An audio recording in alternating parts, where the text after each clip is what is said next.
Good afternoon, and thank you for joining us for the September 8th COVID-19 virtual news conference. My name is Mariah Miracle. I'm a public information officer working in the Humboldt County COVID-19 Joint Information Center. Today, we're joined by Public Health Director Sofia Pereira and County Health Officer Dr. Ian Hoffman.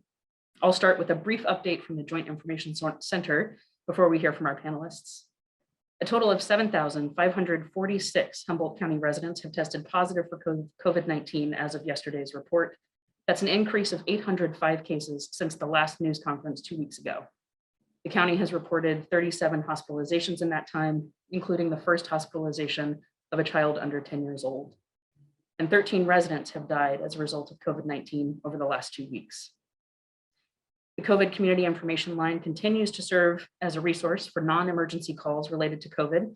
As always, anyone with questions about vaccination, testing, or safety measures can reach out to 707-441-5000. We answer questions in English and Spanish Monday through Friday from 8 a.m. to 5 p.m. Now we'll hear from our panelists, and let's start with Public Health Director Pereira. Good afternoon, everyone. Thank you for joining us. As you're all well aware, we are seeing the worst of this pandemic since the very beginning of it, and we are in an emergency. And so we are seeing a surge in our hospitals. We are seeing a surge in deaths in our community, and the impacts of this surge go beyond the walls of our local hospitals. And we are triaging. We are having to triage just like our hospitals are triaging. Our top priority is to reduce the impacts of COVID-19, to keep people alive and healthy. And still to this day, getting vaccinated is the best tool to achieve this goal. So again, I want to encourage folks that are eligible to get vaccinated that haven't done so yet, please get vaccinated. We are having to make difficult decisions in public health on what to prioritize based on where the greatest needs are and what resources we have to meet these needs. Throughout this pandemic, we have relied on several staffing resources that the state has provided, redirected state workers, contracted staff, and those resources have been paramount in giving our planning and logistics staff the ability to take on more capacity. And the state has been incredibly generous we've been working closely with them from the very beginning, and they have been really key partners in the surge that we've been experiencing now. And so I just really want to express our gratitude for our state partners within CDPH and EMSA. And I think, as we all are well aware, that we are not the only community that is surging. So we are competing for resources, staffing resources at a local, state, and national level for both medical and non-medical trained staff. And because of these limitations, we are needing to make changes to our contact tracing, to our dashboard, and Joint Information Center. These are things that are getting impacted based on these limitations. I think most employers in Humboldt County can speak to their experience of difficulty hiring positions, filling positions, and we've seen those challenges here in public health as well. So we are not immune to some of those challenges that our fellow employers in this county are experiencing. And so I'm sharing with this because our staff are incredibly committed and they will keep working for this community. That is not stopping. And we are focusing our efforts so that we can do the most good, so that we can slow the spread and keep people alive and healthy in our community. So that is going to be our focus. But I also really wanted to just make clear, what are the challenges that we're experiencing here locally that is happening across the state and across the country as well. Thank you. Thank you. Dr. Hoffman? Thank you, Director Pereira, and thank you, Mariah. Thank you, everyone, for being here today. As Sofia said, this is an extraordinarily difficult time for our community.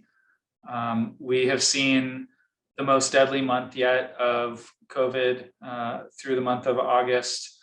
The arrival of the Delta variant, certainly brought this right to our doorstep in a way that we had been watching around the world and thought might not happen given the arrival of vaccine, but here we are with this happening right in front of us. And we're all working to try to slow this and do what we can to mitigate and triage the damages from this current surge, as Sofia mentioned. And it's difficult work, and all of us are working hard to do it. The hospitals here at Public Health and everyone in the community. I read a article about Del Norte and a large store up there that was dealing with 2/3 of their staff out of nearly 300 staff. 2/3 of them were out on sick from either COVID or COVID-related illness in their family. And it's difficult to run a business that way. And I think we're all dealing with that here, the hospitals, public health, and also all of our community members. So it's important for us to remember that we're all working really hard to keep things moving and keep society functioning throughout this very difficult time.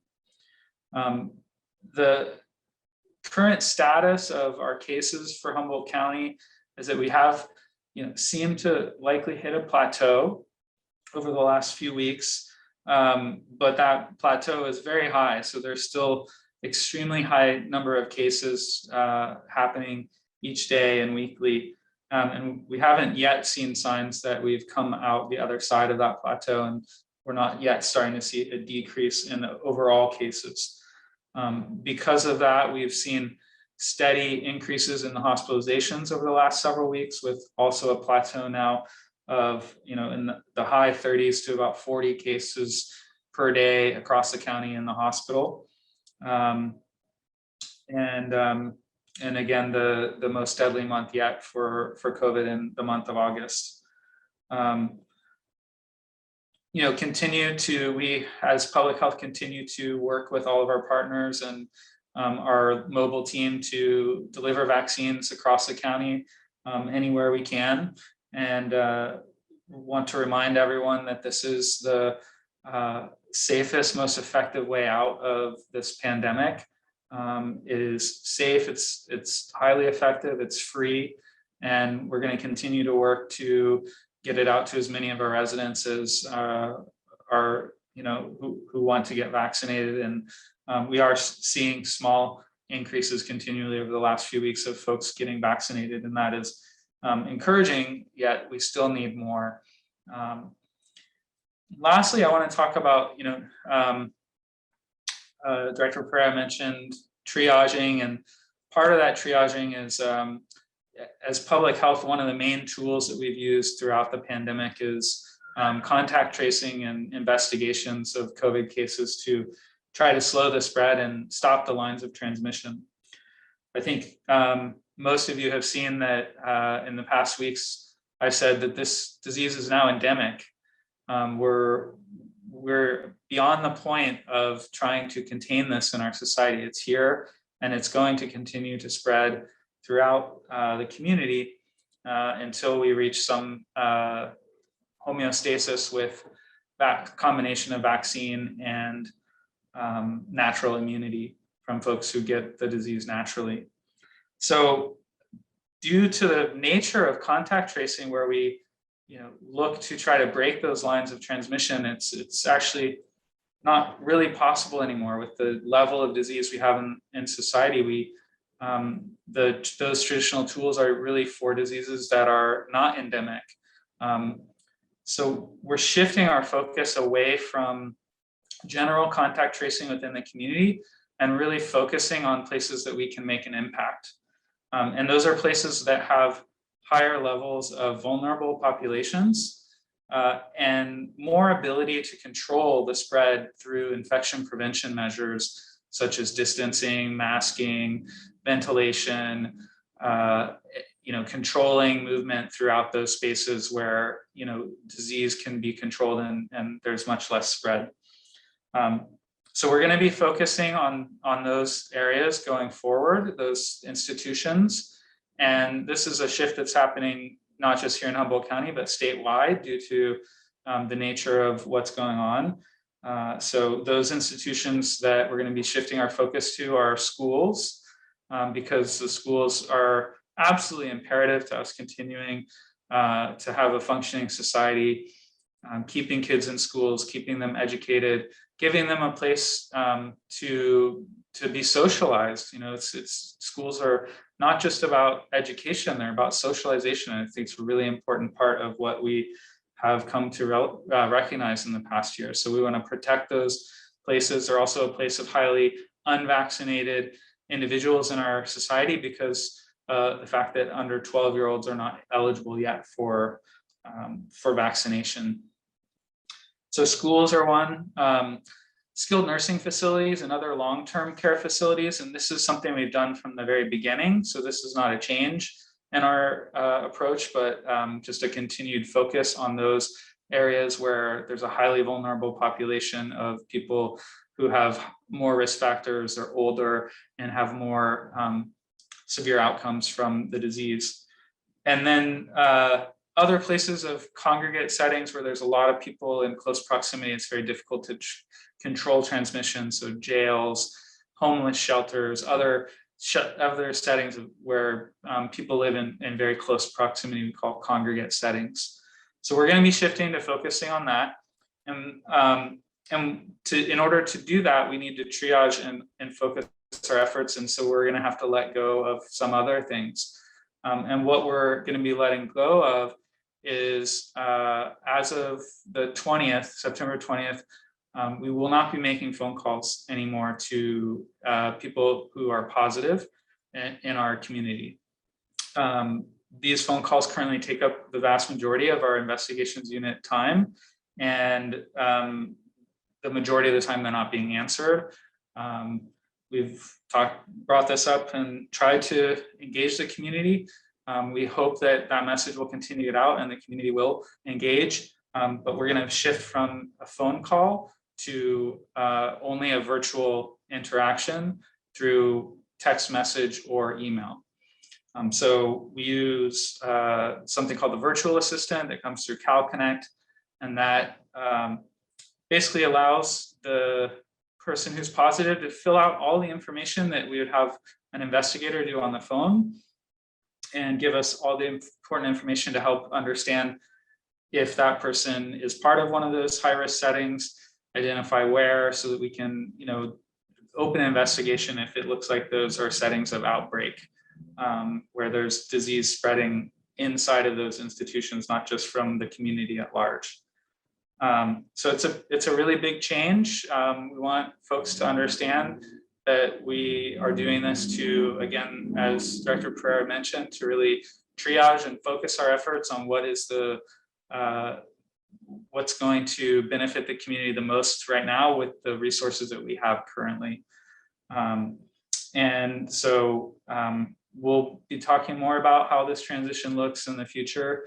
And, sure, there'll be lots of questions about it today, how that's going to look. And so thank you for your time, and looking forward to questions. Thanks, Dr. Hoffman.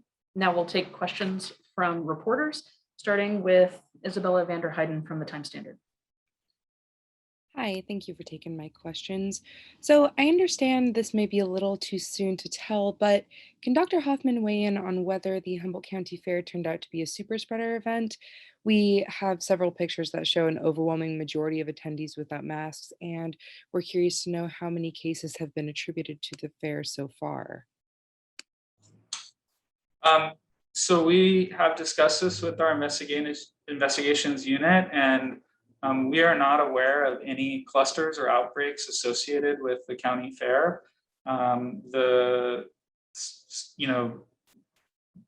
We as we just talked about, we don't always get information from everyone in our community. So, but based on what we were given, by people who did answer our questions and did do interviews, there was no indication of an outbreak there.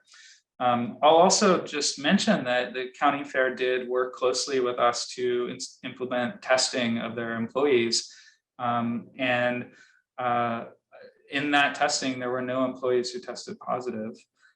So, I think that for what it's worth, they really, they tried to engage, and they tried to really make a safe space. And We hope that that did not lead to any spread among the community.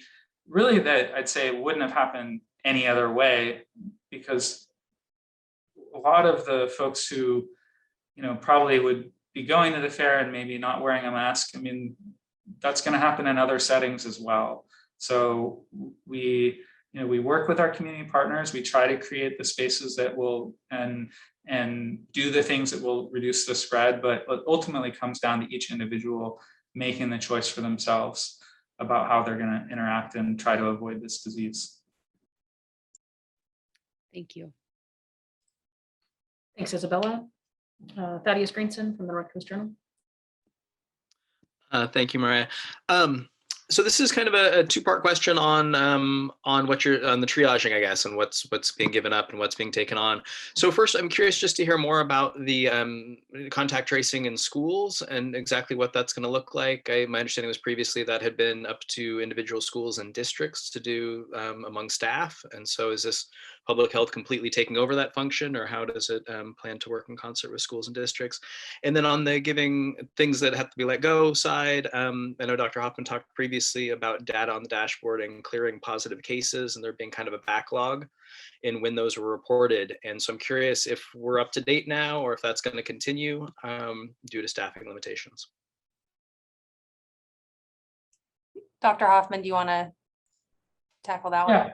Yeah, definitely. So yeah, let's talk about what this looks like in the schools. So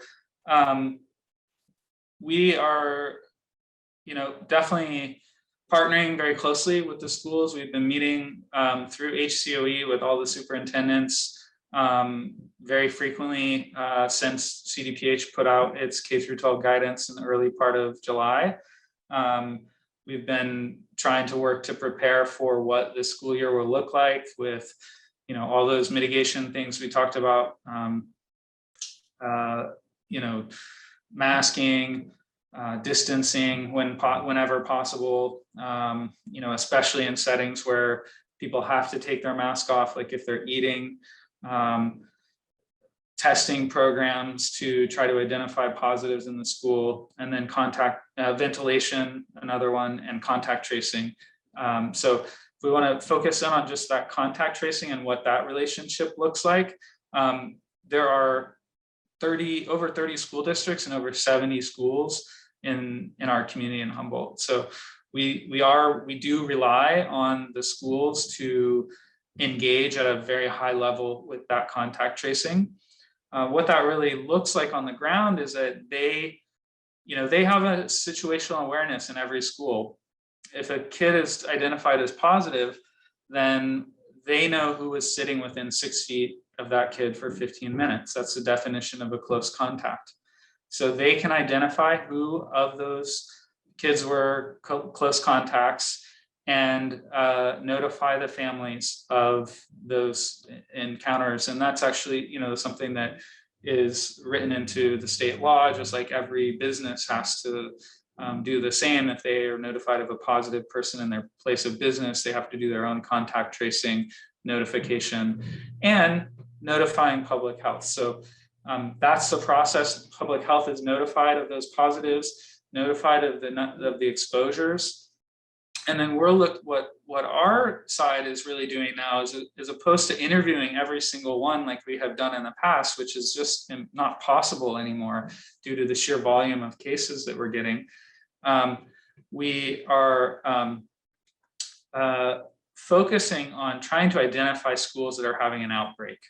And so there's specific definitions for what an outbreak is. And this is actually really what our public health team is used to doing, is doing contact tracing in outbreak situations to try to break the transmission within that setting. So if we see an outbreak in a school or a classroom or a grade level or a school, we can start to work with them to see what are the factors that led to potential exposure in that setting, which should hopefully have a lot of mitigation factors, like we already talked about, to prevent spread within the school. if those mitigation factors are not being met, what can we do to change them? Can we enhance them? Can we get more ventilation? Is there potential to get more distance between students? Are there situations where students are taking masks off where they don't necessarily need to, or if they do absolutely have to, can we distance them even more to create less exposure? The point of all that is that is for spread within those four walls of a school or a campus or community, a school community. We cannot stop the spread that happens outside when those kids go home, when they go to birthday parties, when they go to sleepovers. That is the type of spread that we really, there's nothing we can do anymore other than asking folks to please try, to reduce those activities, because that's where we see the vast majority of the spread. And locally and statewide, we are really not seeing spread within the schools because of the very, very strong mitigation measures that have been put into place with the state guidance that we're implementing. So that's sort of the relationship. It's the schools are doing the contact tracing, they're identifying the close contacts. We're working with them as infectious disease experts to say, you have, you're having an outbreak in your setting, and we need to look at that outbreak and make some steps to stop the transmission in a setting that it shouldn't be happening in.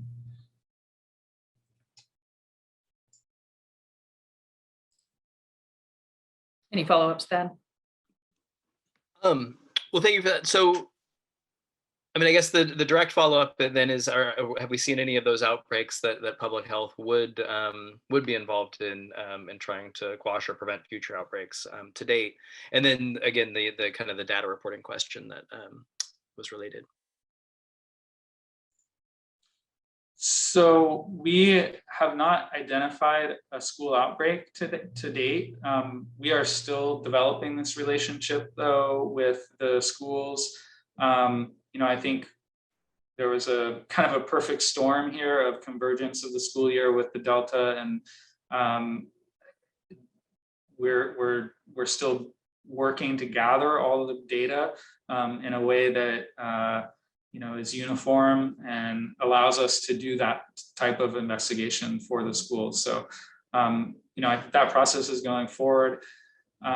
We are looking at requests for data and determining what we can and can't do. As Sofia mentioned, this is triage. Our number one goal is to keep those schools safe, keep from any transmission of COVID within those schools, so that the students who are there are safe and not getting sick. If we can provide data on top of that, we will absolutely do that. But the number one goal is to really make sure that those students are safe and that there's no transmission in those schools. Thank you. Thank you, Thad. Hank Sims from Las Coast Outpost. Hi, I think Thad's question was about the data reporting concerned. Have we caught up? His original question was like, we've used, I noticed that we're using new terminology a lot of times now in the daily report. You said about, the office said about cases that 209 cases were processed over the weekend. And in addition, so I guess what Thad was wondering is how far behind are we in processing cases, number one. And number two, I did notice some different language than usual in yesterday's report when you say that 3 people have died as a result of COVID-19. In the past, you've said 3 people have died with the virus or something along those lines. So I just, with both of those language choices, were those conscious? Were you trying to convey something different than had been conveyed in the past? And how can we compare those numbers, specifically with the daily case counts to what has come out in the past? Sure. Let me start with the case counts, and maybe Mariah can speak to the language, that specific language. I'm not aware of any change in that. But when we talk about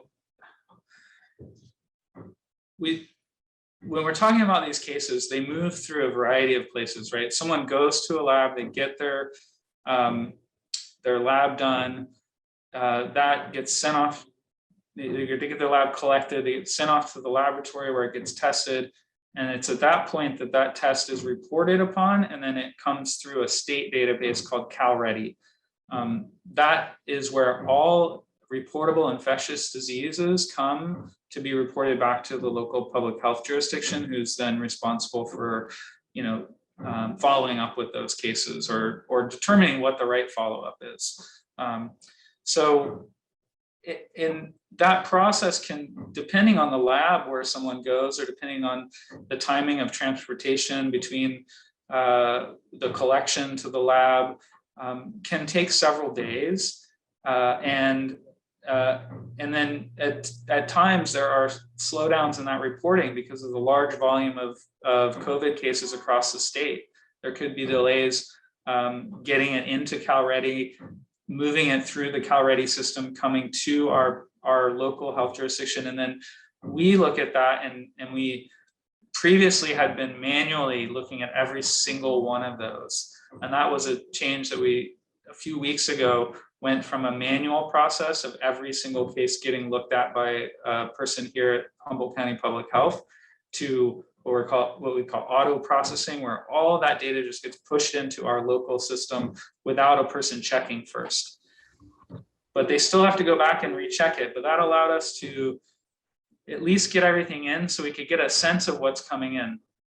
So you can imagine, following that timeline, some of those things that come across our door every day can be 5 to 7 days old, because the lab maybe, some places are sending the labs out of state. Some labs have longer processing times. Some of those labs are coming in are only 24 hours old, or if it comes to Humboldt County Public Health Lab, processing times usually within 48 hours. It gets into CalReady, it gets sent to our folks really quickly, and that comes into the system much quicker. So there's a lot of variation in how those numbers come across. So I think there's been a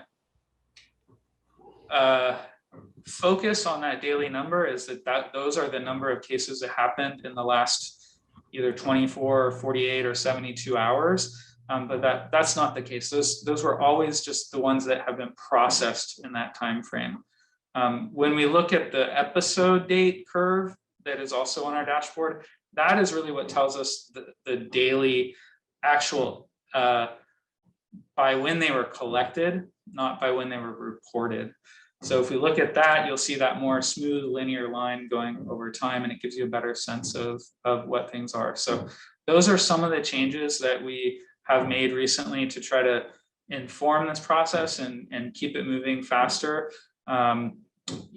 It has led to some, I think, the way that those numbers have bounced around a little bit more has become a part of that process, as well as things that happen at the state that we have no control over. They're also not processing everything, say, on the weekends anymore. So we're seeing certain days having lower numbers because of a lag in that processing from the state coming back to us. So these are some of the things that you're seeing. I don't think there's no change in what we're calling a case, or we're still reporting it as soon as we know about it. It's just that some of these changes in the way and longer potential lags in time from it getting from a sample in someone's nose to getting here in our database where we can report on it is changing due to all of those factors. No, I'm sorry, but we talked about this last week with Hava Phillips, if you remember, and you said there's a change that you made a couple of weeks ago, but a couple of weeks ago we were talking about it with Hava Phillips. I think what we're trying to ask is specifically, if you remember last week and the week before, we were saying there have been X number of cases confirmed, but there's still many more left to process, right? And then Hava Phillips explained to us what that process was and how people went through it. But I think what we're trying to say is that process still in effect? Are you sitting on bunch of data from Cal Ready that, So people haven't gone through and checked? So as of today, right now, no. But 2-3 days from now or next Monday, we don't know, because the data comes in. It's not a steady flow, and so we're dealing with it as we deal with it. Yeah, that's always been the case since the beginning of the pandemic. Finally, I just wanted to ask if again about that language used about the people who passed. You say this time you say passed as a result of COVID-19. Previously, you've said, it seemed to me carefully said, they have died with the virus. So was that a conscious decision you made in the change of that wording, and if so, why? So I can speak to that a little bit, Hank, and just also to the point about how we kind of report on the case count each day.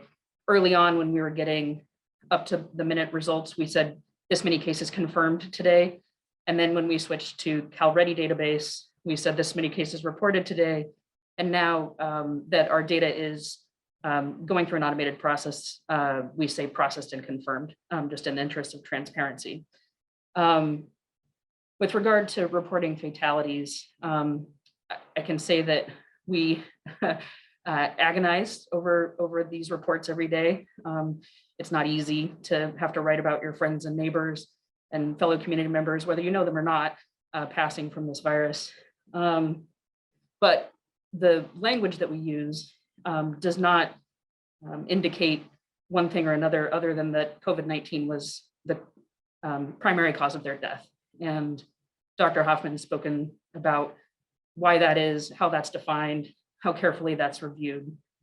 So I can't say it was a conscious choice to change the language. That wasn't intentional, but every death that we report is carefully reviewed and attributed to COVID.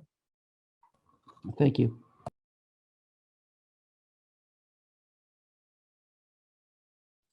All right, thank you, Hank.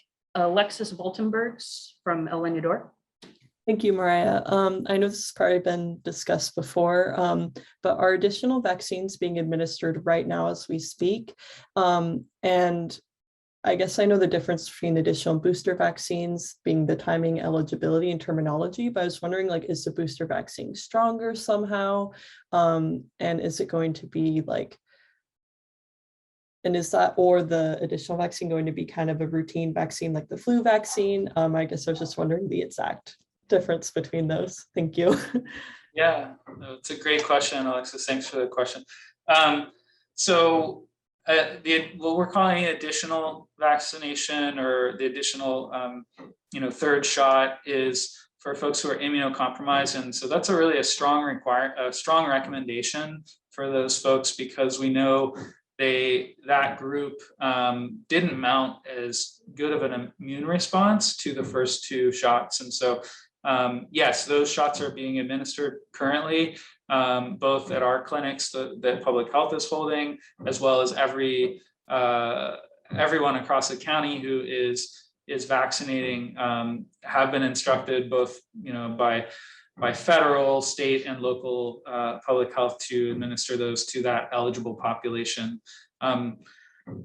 So booster vaccines, which would be for the general population, more of a healthy, not immunocompromised population, are something that are being discussed currently at the federal level. And then, also state and local level, we're having those discussions about what it would look like, how we would implement this if it were to be approved. But those have not been approved as of yet. So outside of that immunocompromised group that is strongly recommended to get that third shot, there is no one else who's been recommended at this time to get a third shot. And I'd say we're still waiting on guidance from the FDA and the CDC on who would be eligible for that third booster shot, what the timing would look like, so that we can start to plan a countywide effort to get those shots out to people who are looking for them. Thank you. Thank you, Alexis. Lauren Schmidt from KMUD News. Thank you so much. Mendocino County's data dashboard shows that locally, the vaccine efficacy rate is 99.5%. Do we know Humboldt County's efficacy rate?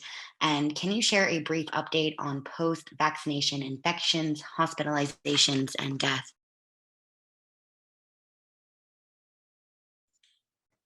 Yeah, I'm not aware of that metric on Mendocino's dashboard. I think there, the data from the large trials, because we really want to look at those large data sets to see how effective a vaccine is, are showing that, the vaccine is still highly protective against, all three of the vaccines are highly protective against hospitalizations, severe outcomes, and death.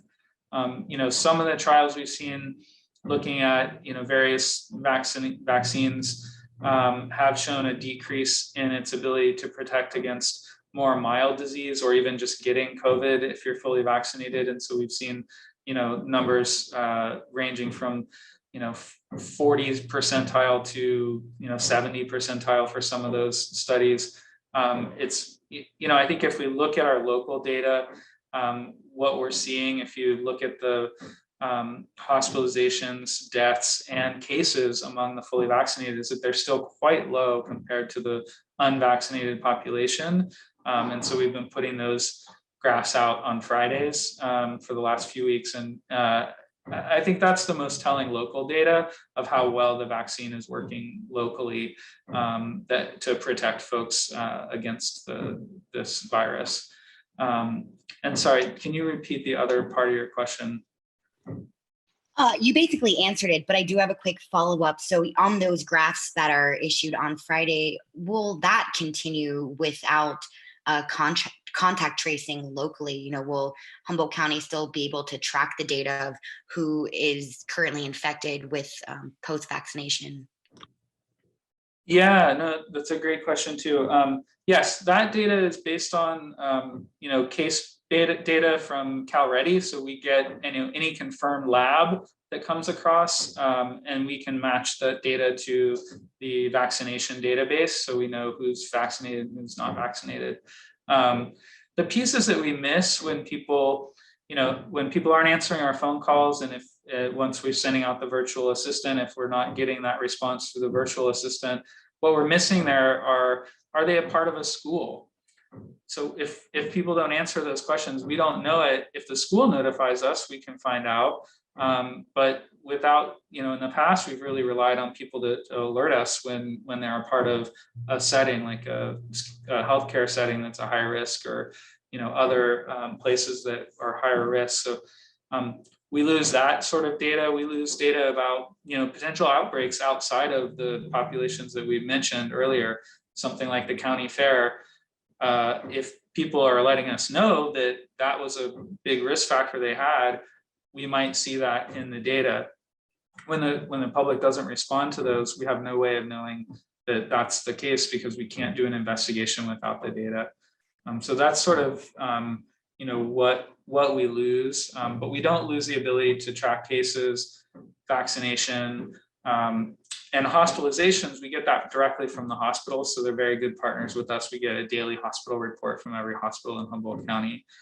So the institutions who continue to provide us with data, we have that data on. If we're not getting that data though from an individual and institution, then there's really nothing we can do to report on it. Thank you. Thanks, Lauren. Hector Mendoza from Redwood News. Hi, my first question is, I know that the Mu variant is something that's new and it's been detected here in California. Has there been any cases of that here in Humboldt County? We are really still only seeing Delta variant across the state of California. There have not been any of the other variants really cropping up. So I'm not aware, the last state calls that we heard from, we haven't seen any of the other variants cropping up here in California, and certainly nothing locally in Humboldt County. but we'll definitely keep an eye on that and let people know if we start to see a shift in that, what variants are here, but it's still looking quite, the data is really strong that Delta is outcompeting every other variant, even ones that potentially have, abilities to get around vaccination or testing. And then I guess my last question here is, I know that we're at 53% of Humboldt County being vaccinated. Is there any way you guys are getting or trying to get those vaccination rates to go up a little more? Yeah, I can speak to that. Yeah, so our mobile vaccination team has been making rounds in the county for months now. And so that effort hasn't slowed down. And so I think fortunately, as people started seeking out more vaccine based on what they're seeing with the surge and with the Delta variant, we had access readily available with our mobile vaccination team. Pharmacies are providing the vaccine. So there are plenty of places for folks to get vaccinated. But yeah, we're not slowing down with our vaccination rollout at this time. And we're hoping that people take these opportunities. We are seeing people show up in increased numbers. And so, but we're going to keep providing the opportunities for as long as we can. And if I could just add, one more thing to that would be that we're always looking for opportunities to partner with community organizations, businesses, folks who are interested in hosting vaccination events. Especially if you really feel like your community hasn't had the opportunity, or you feel like there are opportunities to really utilize your platform to encourage your community to get a higher vaccination rate. So please reach out to us. And that includes schools, which we're partnering with, not just on the contact tracing side, but continuing to offer vaccination events. And we'll be doing several at different schools across the county in the coming months. Thank you. Thank you, Hector. Michael Patterson from North Coast News. Yes, thank you. I kind of wanted to go off of kind of what Hector just mentioned right now with vaccination percentages in the population. And, we've kind of talked about outreach efforts in the area. I guess I kind of just wanted to know if you consider if the current outreach is really working in your perspective. Because I mean, I've looked through, according to the dashboard over the last 2 months, that percentage of the population that's been fully vaccinated has been increased by about 5 percentage points. We've seemingly moved past the incentive approach, and the surge isn't moving the needle, I think, as much as a lot of people would like. Is this current outreach method working, or is there more that public health can be doing to reach those people and get those numbers up? Because I guess the general consensus is people want that vaccination rate to be higher. So we, Michael, definitely agree that we want to see that vaccination rate be higher. There's no question about that.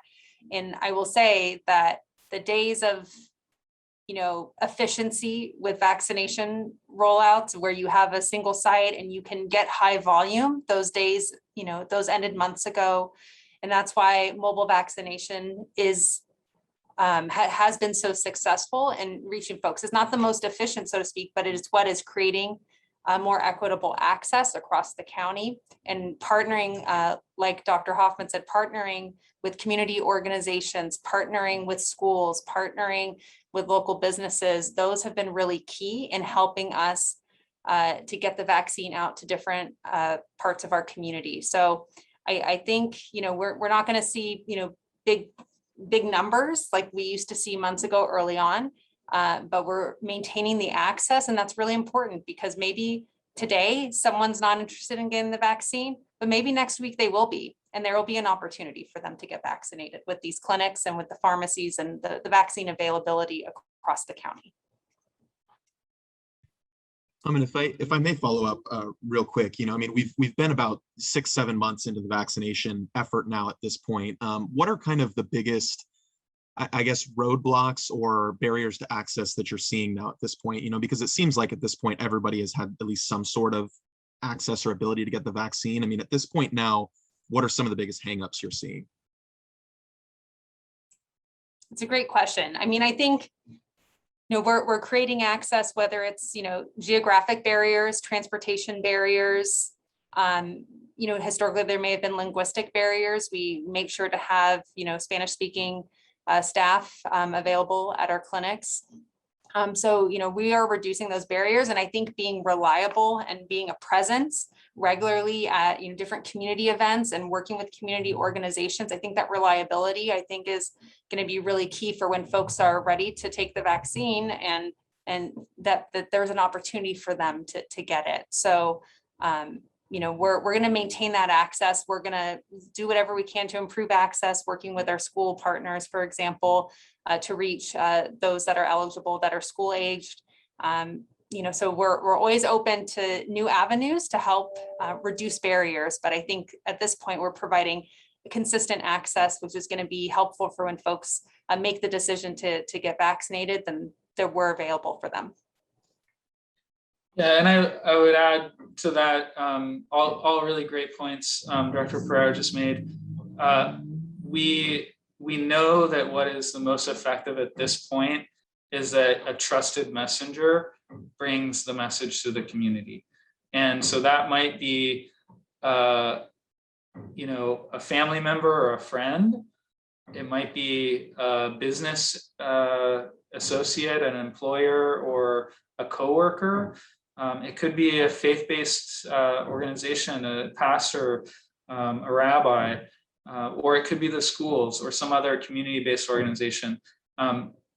I think everyone knows at this point, though, that public health really wants to vaccinate everyone, and we could do as much as we can to vaccinate as many people as possible in our community.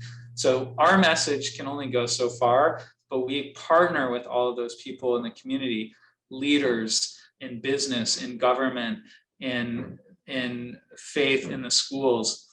Those are really, we are leaning on those folks now to deliver the message, because it will be heard so much more from those folks. So that's what, when we say we encourage people to get involved in the vaccination effort, that's really what we're talking about, is getting that message out, and then also hosting an event so that you can be the deliverer of that message to your community.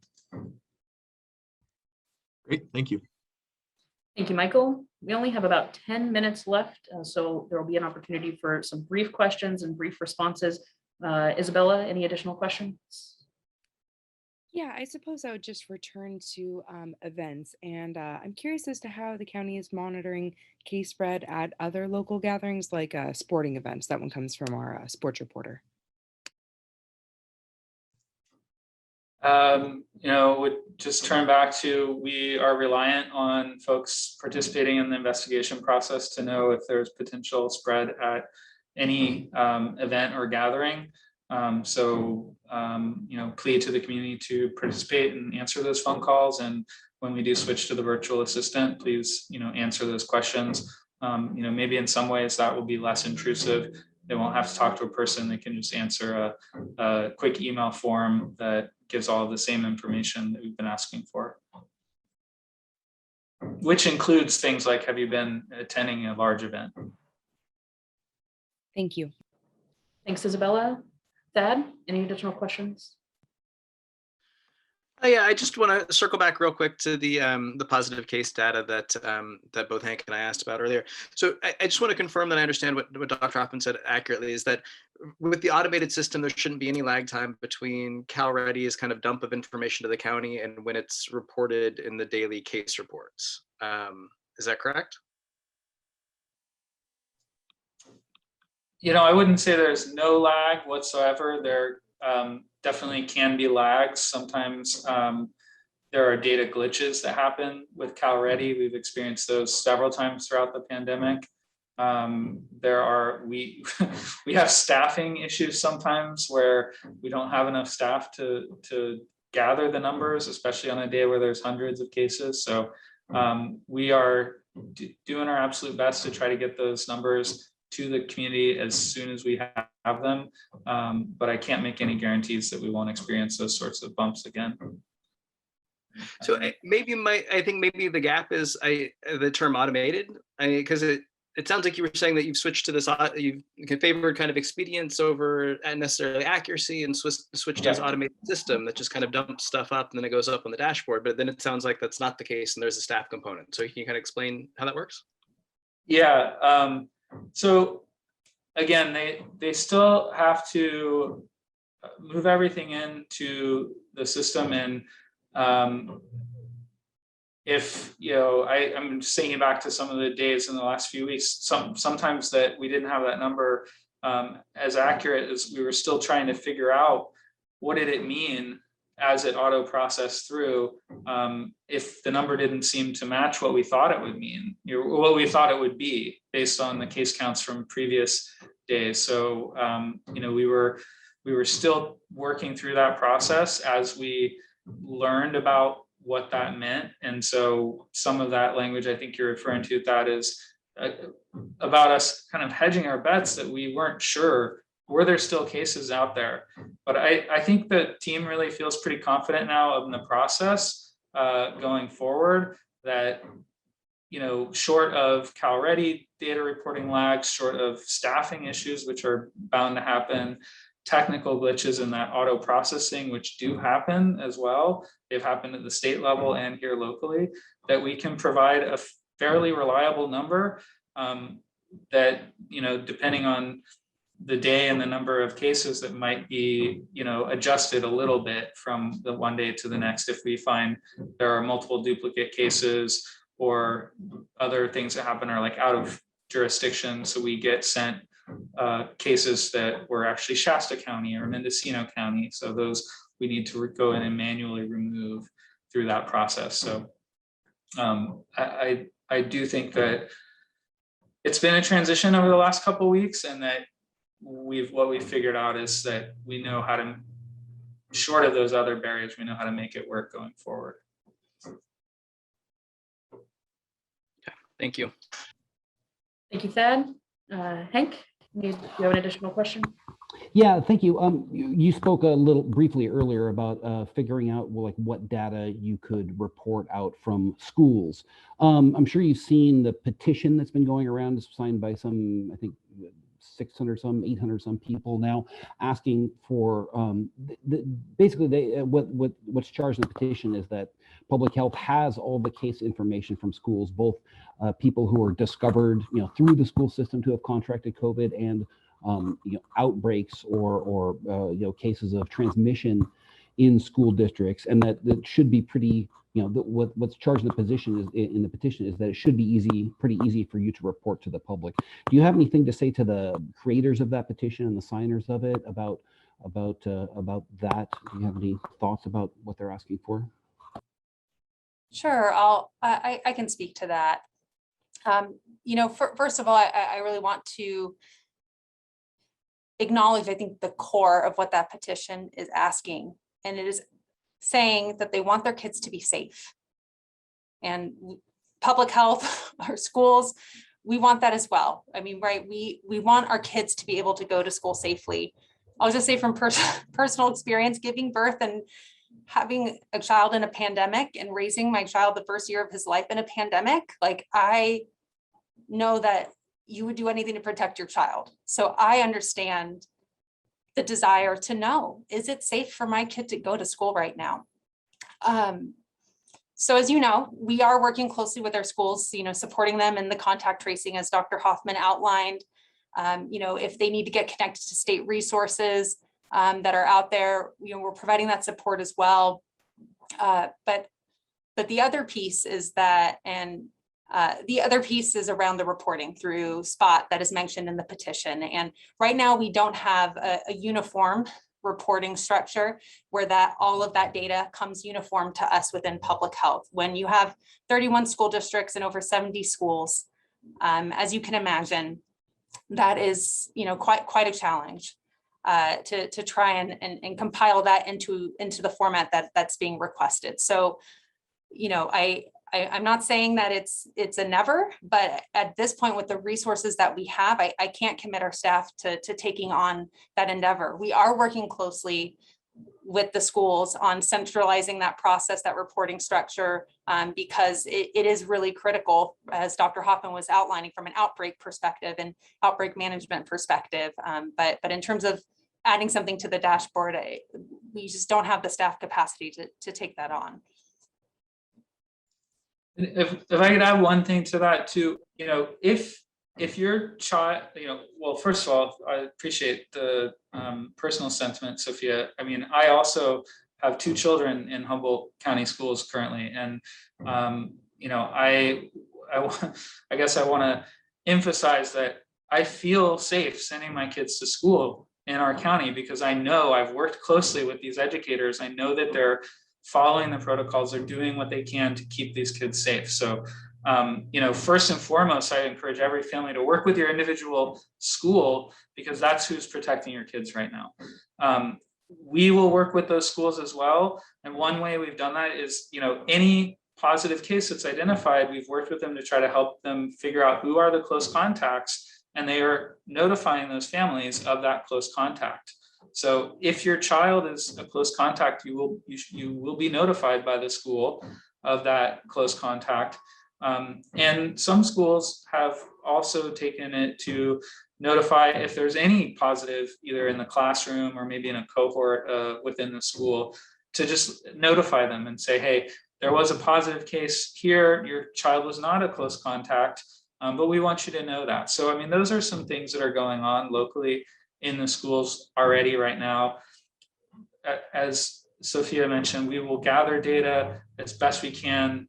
If it's possible to report on it, just like we have all along, we will report what is important. But I want to ensure the community that we are working closely with these schools to do exactly what everyone wants, which is we want to protect the kids, we want to protect the schools and keep the kids in school and keep them safe there.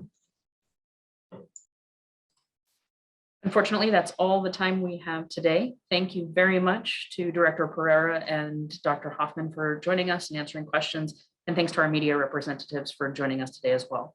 I will send out the recording of today's news conference as soon as possible. Have a great day, everyone.